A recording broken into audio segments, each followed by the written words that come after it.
Hola a todos, bienvenidos a Elemental. Mi nombre es Pedro y estoy acá con Santiago. Hola, hola. Y cumplimos 6 años del podcast. Aunque usted no lo crea. Ahí voy a poner música de algo. Bien. Y por eso queríamos hablar el día de hoy de 6 cosas que hemos aprendido en 6 años. Y yo creo que para partir, hay que partir por lo más importante. Muchas gracias por habernos escuchado 6 años.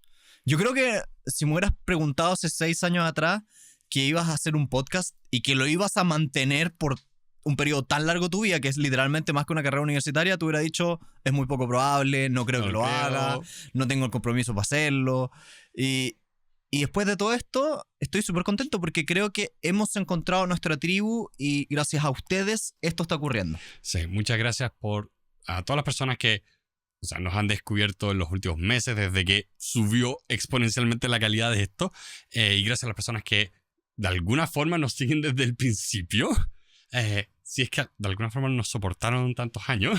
Yo creo que ni mi abuelita me hubiera escuchado tanto tiempo. Sí, entonces muchas gracias especiales a todas las personas que nos han hecho comentarios, tanto en los videos como en redes, en el Patreon, todas esas cosas realmente son un momento de alguien está ahí al otro lado de internet y le gusta esto. Sí. Así que con eso queríamos hoy día introducir 6 lecciones. Vamos a ir rotando con Pedro una y una de cosas que hemos aprendido estos últimos 6 años de preparar, hacer y jugar y entretenernos con algo como esto.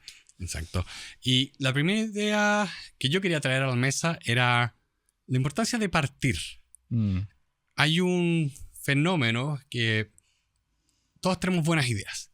Todos tenemos esta idea brillante que existe en nuestra cabeza y nos da a veces miedo realizarla porque, nunca es como lo que estoy pensando. Eso es típico como el mal del artista. En mi cabeza se veía mejor. O tengo un emprendimiento, pero no es el momento. O no me atrevo a dar el salto en esto que quiero hacer. Porque siempre está ese miedo de me puede salir mal. No es exactamente como quiero que sea. Y nunca partimos por eso. Yo diría que hace 1 o 2 días partí leyendo un libro que habla de un concepto que creo que aplica mucho a lo que estáis diciendo, que es el concepto de la resistencia. Es esa resistencia interna que todos sabemos que está ahí y que cada vez que tú te acercas a un proyecto donde tu corazón está comprometido, la resistencia se hace más fuerte. Y es bien divertido porque este libro decía algo que me encantó, que decía... Duda, ahí es como resistencia en el sentido de me resisto a hacer la cosa. Exacto. Entonces, tú sientes una resistencia a llevar a cabo los proyectos. Y no es cualquier tipo de proyecto el que siente uno resistencia. Es esos proyectos que tú consideras importantes, esos proyectos que te tocan el corazón. Porque cuando tú eres una persona que está trabajando por una fundación súper bonita, estás ayudando al prójimo y quieres partir un emprendimiento vendiendo hamburguesas, probablemente no tienes tanta resistencia como al revés. Cuando estás trabajando en un trabajo común y corriente y quieres partir con un emprendimiento social o quieres hacer un proyecto artístico. Porque yo siento que lo que tú dices es muy cierto, de que el mayor desafío que uno tiene como persona que hace proyectos pasionales como el nuestro, este podcast que están escuchando, es decir, ¿sabes qué más? Voy a atreverme a ponerlo en el mundo y voy a partir. Sí, me acuerdo de un profesor que de hecho nos decía que, mira, la innovación es cuando las ideas se bajan a la realidad y se encuentran con la aplicabilidad. Convertiste esta idea que cualquiera puede tener en algo real, que funciona y que la gente aprecia. Porque tenemos ese miedo de, es como dice, esta idea me gusta tanto que no está lista para que el mundo la vea. No está suficientemente buena. Mi idea es mejor que la cosa que cree. Entonces, subestimas un poco la importancia de hacerlo también y aprender en el camino. O sea, es un poco eso de que la gente dice, ¿qué tengo que hacer para escribir un libro? Escribes un libro. Partes escribiendo un libro. No hay una ciencia mayor, es empezar a hacer la cosa para adquirir la experiencia y con el tiempo vas a ir mejorando. Yo creo que es importante contarles a todos ustedes lo que hay detrás de este podcast y cómo partió. Les voy a contar como el detrás de escena. Imagínense, nosotros hace 6 años estábamos más o menos recién egresados de la universidad, estábamos explorando cuál iba a ser nuestro futuro laboral. Y con Pedro siempre conversábamos, y esto tal vez lo han escuchado en otros podcasts, pero con Pedro siempre conversábamos que a nosotros nos gustaban medios distintos de aprendizaje. Pedro aquí presente era una persona auditiva. Él escuchaba los libros, escuchaba los podcasts. Y yo, como pueden ver en los fondos de estos videos, soy una persona visual. Los libros son de Santiago, que nunca quede duda de No eso. quepa ninguna duda que todos estos libros son míos.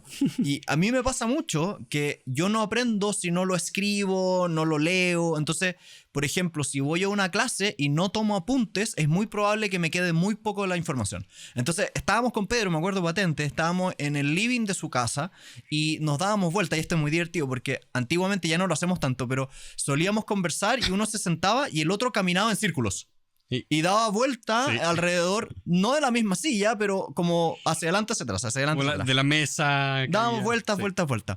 Y lo que era divertido es que estábamos diciendo ya, ¿cómo hacemos para que los dos podamos estar cómodos con el formato, que sea algo que nos parezca entretenido, pero al mismo tiempo encontrar el punto medio? Claro, porque todavía nos pasaba que ya nos gustaban medios distintos, veíamos cosas distintas, pero llegábamos a hablar y como, mira lo que encontré. Sí. Y teníamos esas conversaciones sobre las ideas que habíamos visto en otros lados. Y yo voy a ser súper sincero, yo les diría que al principio el más reticente a hacer el podcast era yo. Porque a mí no me gustaba el formato. Yo insisto, yo era una persona escrita, yo en esa época pensaba que tenía que escribir artículos. Y cuando Pedro me convenció un poco, ya, ¿sabéis qué? Pasemos a hacer un medio oral. Fue como, me voy a atrever, no me siento cómodo, pero hagámoslo. Y me acuerdo que teníamos un pero al principio, que fue que, ok, vamos a hacerlo, pero como un experimento. ¿Cuánto era? Creo que íbamos a grabar 3 o 4 al principio, era una cosa así. No, grabamos 3 o 4 para poder lanzar al mismo tiempo, cosa de que existieran varios capítulos si es que alguien iba y nos buscaba. También, o sea, estábamos pensando que alguien nos iba a buscar cuando... No teníamos audiencia. No teníamos audiencia. No, y espérense, contexto. Estamos hablando hace 6 años atrás. Eso quiere decir que en esa época los podcasts no estaban de moda. No. Tanto es así que muchas veces a Pedro cuenta una muy buena anécdota. Por favor, ¿qué te dijo tu tía cuando te dijo, tengo un podcast? Sí, ¿dónde lo leo? ¿Dónde leo tu podcast? ¿Dónde leo tu podcast? Mándame tu podcast para leerlo. Hoy en día, ustedes escuchan podcast y todo el mundo ya sabe lo que es. El formato es conocido. Pero cuando nosotros partimos... No. Teníamos que literalmente explicarle a la gente lo que era un podcast. Sí, Tanto era así que hicimos videos en el celular de cómo abrir y escuchar un podcast. Tienen que estar en YouTube, pero efectivamente hicimos esos videos para mandárselos a nuestra familia, que es impresionante porque, claro, ahora mucha gente conoce este formato, pero en esa época era solo popular en Estados Unidos y también ahí, hace un par de años, porque le fue muy bien a un podcast que se llamaba Serial. Acá nos pasó que fue Caso 60 y algo. Sí. Que también fue muy popular acá y la gente fue como, ¡ah! Los podcasts existen. Entonces, ahora hay que explicarlo menos, pero en su minuto era bastante nuevo. Y también una cosa que no quiero no decir, que una de las cosas que nos ayudó a dar ese paso fue que yo encontré un podcast que a ti te gustó. Sí. Que fue Cortex. Y de esos datos curiosos, ese mismo año en que lanzamos el podcast, se hizo como la primera convención de podcast en Estados Unidos por la gente que hace la convención grande de YouTube. Entonces yo fui ese año a Seattle, al PodCon, y logré sacarme una foto y sacarle un autógrafo a el autor del host de Cortex, que es este podcast que logré que Santiago escuchara y que le gustó, porque nos habíamos sacado una foto con Santiago para conmemorar que habíamos tenido 1000 descargas. Las primeras 1000 descargas después de meses. Sí, yo creo que fueron 1000 descargas después de 6 meses o una cosa así, 7 meses. O sea, creo que partimos efectivamente, para que se den una idea, el primer capítulo lo publicamos el 21 de abril, que diría que en septiembre o octubre ahí llegamos a 1000. Ya. Ustedes, para que se den cuenta las magnitudes, hoy en día el peor de nuestros reels, el peor, llega a 5000 personas. O sea, no solo eso, el peor capítulo que podamos subir llega a 1000. Un capítulo. Sí. Tiene 1000 descargas. Lo que logramos en meses. Y yo creo que nos lleva un poco... y lo que nos lleva un poco a la segunda cosa o a la segunda lección que quería conversar hoy día con ustedes, que es la palabra consistencia. Les va a pasar en todo tipo de proyecto como donde tienen puesto el corazón de que las cosas se demoran muchísimo más de lo que uno quisiera. Y el 99% de los casos, esa historia rápida del éxito de la noche a la mañana, no existe. No existe, no es real. Y lo que es tramposo es que es tan mala la historia de esto tardó 5 años y no pasó nada y nos juntábamos una vez a la semana y probamos durante 5 años y no pasó nada. Es tan mala esa historia que nunca la van a traducir en una película, pero es la verdad. porque tampoco es dramática. No es dramática. Entonces, lo que uno tiene que entender aquí es que uno no controla el éxito del proyecto. Lo que uno controla es cómo resiste, cómo es literalmente la palabra, consistente en el tiempo, porque también otra cosa que yo les diría que hizo que este podcast exista hoy y que ustedes, literalmente miles de personas nos están escuchando, es porque fuimos lo suficientemente conscientes con lo que estábamos haciendo y que nos gustaba a nosotros. Sí, o sea, también agregar un tema. Este fue, o sea, Elemental para mí fue mi tercer podcast. Yo traté de hacer 2 podcasts antes, que no funcionaron, a pesar de que lo estaba haciendo con 2 de mis mejores amigos, que nos encantaba hacerlo y todo, pero lo que faltaba era la consistencia de poder hacerlo todas las semanas. Entonces, después el proyecto termina muriendo, no como en una forma dramática o espectacular, sino como cuando uno desinfla un globo. Es como lento y es como, y se murió. Es como poco sexy decirlo, pero muchas veces esos proyectos mueren de la siguiente forma. Oye, grabamos todos los miércoles. Sí, perfecto. Oye, el próximo miércoles no puedo. Ya no te preocupes, grabamos la próxima semana. Viene la próxima semana. Oye, ¿sabes que tampoco puedo? Próxima semana. A la tercera semana los 2 se miran y como que nadie se pregunta nada. Y a la cuarta ya hay un consentimiento medio tácito de que ya no va a seguir el proyecto. Sí, muchos proyectos mueren por apatía. Porque ya existe un fenómeno real, especialmente en el emprendimiento, que se llama el Valle de la Muerte, donde estás trabajando, estás produciendo, pero no estás ganando todavía plata. Todavía no eres sustentable.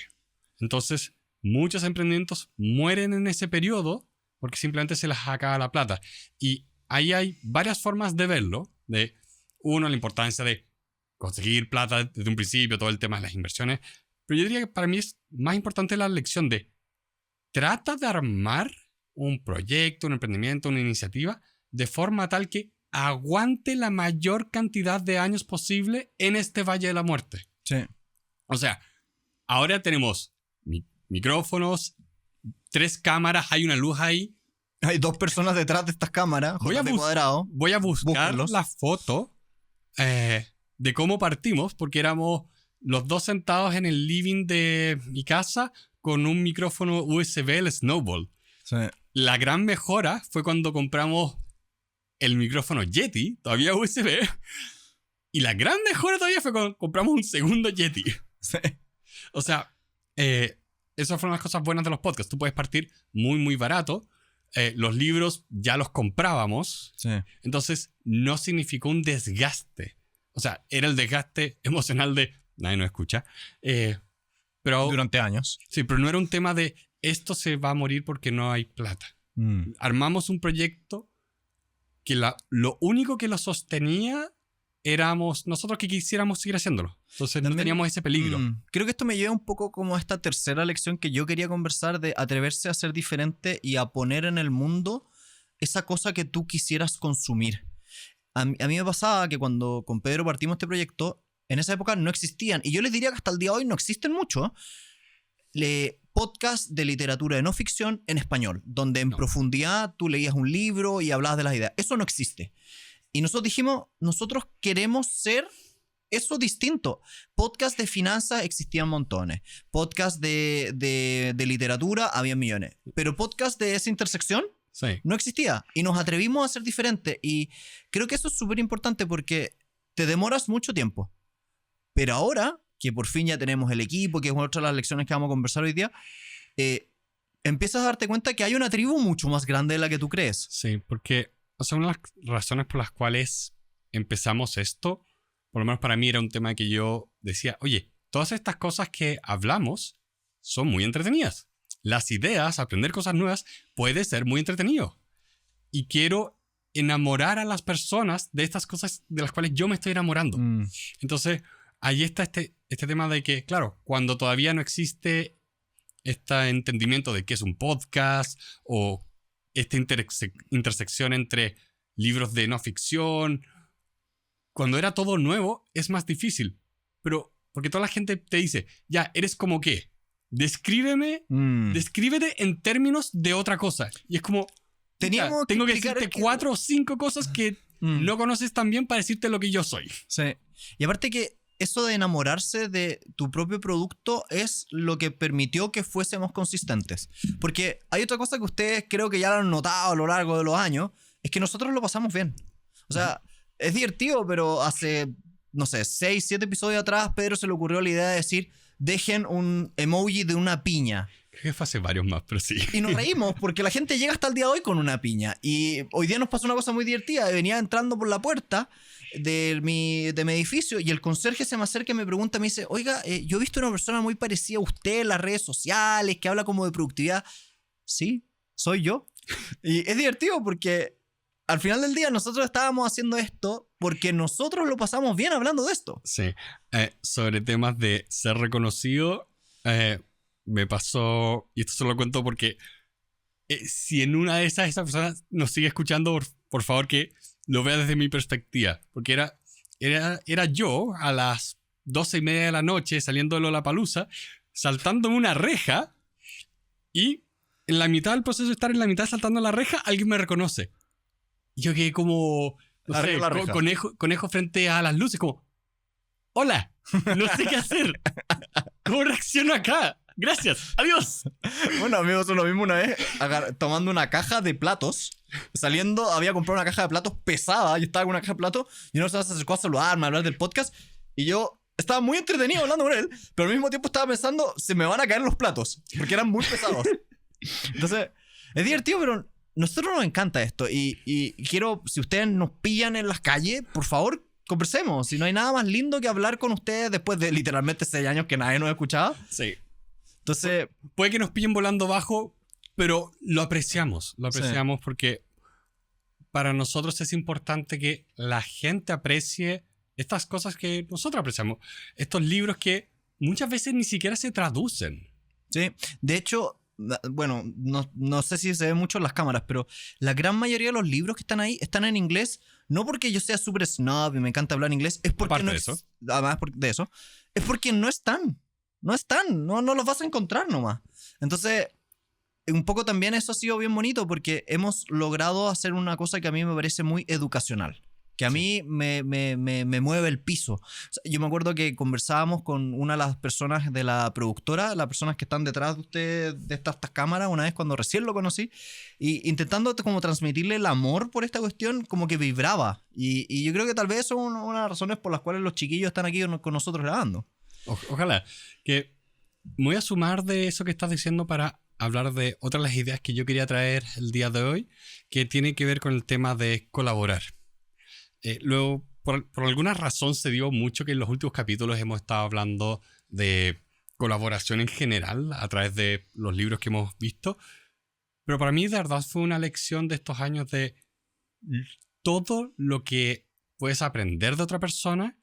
Y no solo todo lo que puedes aprender, también cuánto te empuja tu equipo, cuánto te empuja a estar trabajando con las personas correctas, que de verdad son las que te preguntan, lo opuesto que decíamos antes de los proyectos mueren por apatía, esto es, no, esta es la persona, busca trabajar con alguien que va a ser el que te llama y dice, ¿dónde estás? Vamos. Sí. Necesitas ese entusiasmo y muchas veces viene de alguien más y también se empieza a generar entre varios. Empieza a generar una dinámica. Como complicidad. Sí, hay una complicidad y hay como una inercia hacia adelante que puedes empezar a generar, que encuentro que es muy motivadora. O sea, hemos hablado mucho de trabajar en equipo y colaborar porque puedes llegar más lejos, puedes hacer cosas que no sabes. Pero para mí también había un tema de también enamorarme de trabajar en equipo. Y es rico encontrar un equipo con el cual lo pasas bien haciendo un trabajo. Que muchas veces pasa en la pega que te toca trabajar con gente que te llevas bien y todo, pero no vibras, no te dan ganas de salir a comer juntos, no te dan ganas de estar el fin de semana con esa gente. Pero a veces cuando encuentras ese grupo y dices, oye, ¿por qué no nos juntamos el viernes a comer algo? La dinámica es distinta, las ganas son distintas, porque al final del día te juntas a hacer algo entretenido. Sí. Y eso se nota, y yo creo que en las cámaras también se ve. Cuando tú estás frente a una persona que está haciendo algo que le gusta, se nota en la cara, se nota en el tono, se nota en la velocidad de la conversación. Y cuando alguien está grabando un video y odia lo que está haciendo, también se siente. Se siente tantas veces cuando tú ves esa entrevista y la persona está incómoda y tú te sientes incómodo. Sí, porque es eso de los seres humanos, de que somos máquinas de empatía. Yo voy a ver cómo estás y te voy a copiar. Entonces, claro, pasa mucho que, de hecho, yo respeto mucho a la gente que hace entrevistas porque reconozco mucho esa dificultad. Es difícil hacer una buena entrevista. Sí. Por más que tú tengas experiencia, hay gente que se siente incómoda. Simplemente se siente incómoda frente a una cámara, frente a un micrófono y no va a dar como una buena entrevista. Sí. Porque no logra ponerse en ese espacio mental que es necesario para hacer una de estas cosas. Sí. Bueno, y por último, la tercera idea que yo quería dar como de las lecciones de los 6 años tiene que ver con que hay un valor súper especial en mostrar en tu trabajo y ponerlo en el público, porque yo me he dado cuenta con una de las grandes lecciones de que es muy difícil predecir lo que la gente va a valorar, lo que la gente le va a gustar. No se puede. Lo que la gente quiere. A mí, yo les cuento así infidencias de este podcast, muy divertido. Hay un episodio particular que era un filósofo coreano, ya con eso probablemente van a encontrar el episodio, que nosotros lo leímos y dijimos... Porque nos regalaron el libro. Porque nos regalaron el libro, porque estaba de moda y era importante. Mi papá me regaló el libro, eso fue. Mi papá me regaló el libro y fue como, ok, leámoslo. Y lo empezamos a leer y lo odiamos. Lo odiamos profundamente. Y era como el libro del odio. Y nosotros dijimos, ya, ¿sabéis qué más? Ya nos leímos el libro, estamos aquí, ya, grabemos el episodio. Y lo hicimos con un total y absoluto desgano. Durante muchos años, ese fue nuestro video más visto, por lejos. Y era el podcast del odio. Y nosotros nos reíamos porque odiamos ese libro y es el libro que más gente ha escuchado de nosotros. Era como el que menos queríamos que la gente escuchara y hasta el día de hoy lo están escuchando. O sea, creo que tendría que revisar, pero si no está en el top 10, por ejemplo, de los videos más vistos de YouTube, bueno, ahora puede que haya cambiado porque los shorts tienen otra escala, pero de capítulos en sí, o está en el top 10 o está en el top 20. Sí. Y creo que eso fue porque alguien lo puso en una playlist sobre el autor. Porque contra todo pronóstico es imposible como predecir lo que le va a gustar a la gente, y es por eso que es importante poner mucho en el mundo. Por ejemplo, una de las cosas que nos hemos dado cuenta con los chiquillos de la productora es que ellos hacen un trabajo bien interesante, que ellos toman los videos que nosotros hacemos y sacan muchos extractos.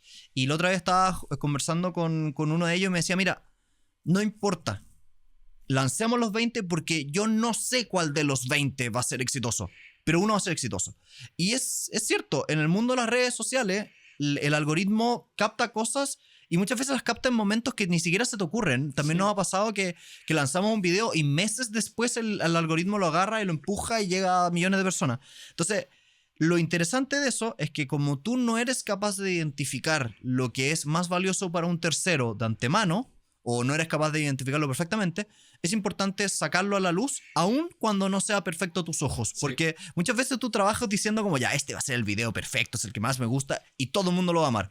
Y nadie le gustó. Entonces, si no sabes si lo que vas a hacer es exitoso o no, simplemente hazlo. Sí, porque incluso sacando la conversación del tema de los algoritmos, que es un poco la palabra de moda porque todas las personas que hacen contenido en redes sociales, en YouTube, persiguen el algoritmo, es el gran tema. Pero más allá del algoritmo, tú no sabes lo que literalmente le va a gustar a una persona. Y puede que encontraste en ese minuto a un fan de verdad. Alguien que de verdad dijo, me gusta lo que estás haciendo y quiero seguir viendo lo que estás haciendo. Quiero seguir tu trayectoria. Yo creo que ahí nuestro ego nos juega una trampa bien importante, porque como tú no sabes realmente lo que le va a gustar al otro, tú tiendes a proyectar lo que te gusta a ti en el otro. Y eso es bien egocéntrico porque la verdad las cosas, todas las personas somos distintas y valoramos contenido distinto. Por lo tanto, muchas veces yo he hecho cosas que yo creo, mira, no es tan valioso y la gente lo encuentra espectacular. Y hay veces que digo, mira, este contenido es lo mejor, esto es lo más importante y nadie lo encuentra valioso. Entonces, eso tiene que ver desde dónde venimos, los contextos, cómo nos escuchan. Y la lección es la misma. Como no sabes, tira todo el contenido. Sí. Muéstralo. Muéstralo. Puede que encuentre a alguien que realmente lo va a amar. Aunque tú digas que no fue lo mejor que has hecho. Alguien lo va a amar. Y por último, con mi idea para traer, que por desgracia no se puede hilar tan bien con las anteriores. Pero tiene que ver acá con algo que un poco también está en el ADN del podcast, que es aprender y que tú seas quien dirige tu aprendizaje. Que tú puedes aprender cualquier cosa si es que le dedicas el tiempo. No te las tienen que enseñar así como una clase formal. Tú puedes ir al mundo y decir, ¿sabes qué? Quiero hacer este tipo de proyecto. No sé cómo. Aprende cómo. Alguien hizo su tutorial en YouTube. Alguien hizo un blog. O sea, yo estudié ingeniería comercial, pero me encantaba el tema de los videos, del cine, las series. O sea, creo que esa parte se nota. Entonces tenía siempre muchas ganas de hacer de estas cosas como audiovisuales. Entonces me puse a ver videos de cómo hacerlo y aprendí a editar. Y nunca voy a ser así como profesional en esto, pero era suficientemente bueno como para que este proyecto partiera y llegáramos a este punto donde podemos traer gente que sabe mucho más. O sea, la calidad de audio ha mejorado infinito, no solo porque hay mejores micrófonos. Yo creo que ahí hay que decir una idea relativamente controversial, que es que la educación formal es fundamental, es importante, es muy bueno ir a la universidad, pero hoy en día hay una educación informal tan potente y tan disponible que si tú haces un poquitito la tarea, haces un poquitito el buscar dónde tienes que encontrar los libros adecuados, los cursos adecuados, tú te puedes autoeducar. Y es tanto así que la educación como informal ha llegado en ciertas áreas del conocimiento, por ejemplo, el área de la programación, de la computación, donde gran parte de las personas no aprende en una carrera universitaria, sino que lo aprende en programas de estudio digital. Y la revolución de eso es que el costo de entrada para ese aprendizaje es diametralmente más barato. Sí. Entonces, si tú quieres ser un experto en finanzas, mira, parte por encontrar a esos mentores, a esos podcasters, a esos, bueno, hoy en día, a esos influencers, o parte buscando la bibliografía, un curso en internet o la bibliografía de una universidad. Ármate una lista de los 4 o 5 recursos más importantes, léetelos. Sí. Y yo te apuesto que si tú los estudias bien, tú vas a estar en el top 5, top 10 de conocimiento de esa área. Y eso es súper interesante porque eso te dice, oye, ya no necesitas cientos de miles de dólares para estudiar una carrera universitaria.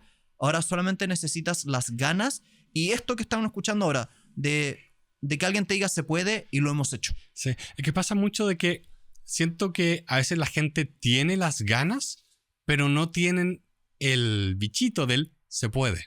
No se convencen a ellos mismos de se puede. Y porque dicen que no se puede, no tratan y no lo persiguen. Es este fenómeno que lo hemos mencionado muchas veces y que te tocó vivir a ti, de hecho, de clásico abogado. Yo no sé de Excel. Yo no sé matemáticas. Yo no sé matemáticas. Es más brutal todavía. Y tú te has dedicado mucho tiempo a aprender ese tipo de cosas. Y yo no me imagino que hoy en día tú estarías trabajando en las cosas que estás trabajando si es que te hubieras quedado cómodo con lo que sabías de la universidad. No podrías haberte salido de un estudio de abogados, tendrías que seguir siendo abogado de estudio de abogados y nada más. Nada más, porque todo lo otro fue un proceso de aprendizaje a través de libros o a través de, me voy a meter a internet a ver cómo se hace esto. Yo creo que me gustaría dejarles como una última palabra que dijo Pedro resonando en este video y en este audio.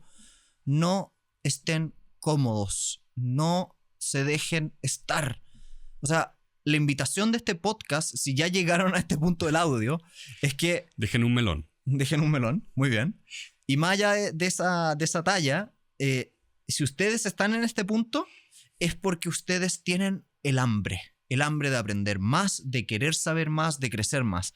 Y nosotros los estamos invitando con todo el contenido que hacemos a aprender más. Así que si ustedes quieren seguir encontrando contenido de valor como lo que estamos haciendo, nosotros literalmente en este podcast hemos hablado de más de, no sé, 200 libros de no ficción. Es una brutalidad de cosas que está a su disposición. Así que los dejamos súper invitados en ese sentido a no quedarse cómodos, a buscar, querer más, morder a la vida y decir yo quiero más y no me voy a quedar cómodo. Creo que, ok, no sé, eso maldito como cerebro TOC que de repente me viene, no son 200 libros, pero este sí es como la publicación va a ser como la 273. Ya. Así que igual es harto, el punto es que es harto, más allá de mi obsesión rara. Nunca escuchen estas partes de los audios de Pedro que intentan invalidar lo que dije. No quería hacer eso. La idea de fondo es la misma. Se lo estoy diciendo al editor a ver si es que toma la decisión de seguirme invalidando. No fue... Pedro, ¿por qué le quitas valor al mensaje? No importaba el número. Lo sé. Esta es la dinámica que hay detrás del podcast. La seriedad y Pedro. Ah. Oh. O sea, creo que ya ha quedado muy claro hace mucho tiempo quién es el serio acá y quién no. El comic relief, en términos de película. Bueno, y con eso queremos darle muchísimas gracias por habernos escuchado el día de hoy. Es un episodio, como les decíamos, súper especial para nosotros, 6 años. Y sobre todo queremos darle las gracias a las personas que están detrás de las cámaras y que hacen que esto ocurra. Particularmente a la productora JP Cuadrado, a la Isa, a la Rosario, a la Sol y a todas las personas que de una u otra forma nos han seguido escuchando todos estos años. Y sobre todo, muchas gracias a los que estuvieron desde el día 1. Si ustedes han durado 6 años con nosotros, es que algo raro tienen. Me disculpo personalmente por robarles tanto tiempo de su vida. Pero fuera de broma, muchas gracias. Creo que lo único que me queda decir es muchas gracias realmente. Nos vemos la próxima semana. Adiós.